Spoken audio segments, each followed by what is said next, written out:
ముఖ్యమంత్రి జగన్మోహన్ రెడ్డి పేదలకిచ్చిన ఇళ్ల స్థలాలు వారి పేరు మీద రిజిస్ట్రేషన్ చేయించాలని ముఖ్యమంత్రి జగన్మోహన్ రెడ్డి ఆదేశాలతో మండల పరిధిలో సచివాలయాల్లో పంచాయతీ సెక్రటరీ ద్వారా ఇళ్ల స్థలాలు లబ్ధి పొందిన లబ్ధిదారులకు వారి పేరు మీద గత 3 రోజులుగా రిజిస్ట్రేషన్లు జరుగుతున్నాయని ఎన్టీఆర్ జిల్లా తిరువూరు ఎంపీడీఓ నాగేశ్వరరావు తెలియజేశారు. దీనిని గమనించి ఎవరైనా మండల పరిధిలో ఇంకా రిజిస్ట్రేషన్ చేయించుకోలేని వారు ఉంటే ఆయా గ్రామాల పంచాయతీ సెక్రటరీకి సంప్రదించి రిజిస్ట్రేషన్ చేయించుకోవాలని ఎంపీడీఓ సూచించారు.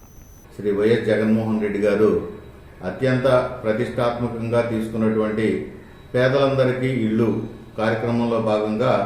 వారికి ఏదైతే ఈ ఇళ్ల స్థలాల కోసం ఎంపిక చేయబడినటువంటి లబ్ధిదారులు ఉన్నారో వారందరికీ కూడా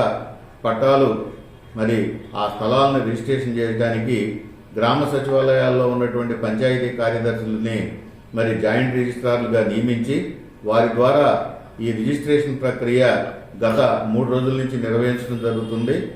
ఆ కార్యక్రమం కూడా నిన్న ఆదివారం అయినప్పటికీ కూడా అందరూ సచివాలయ సిబ్బంది హాజరయ్యి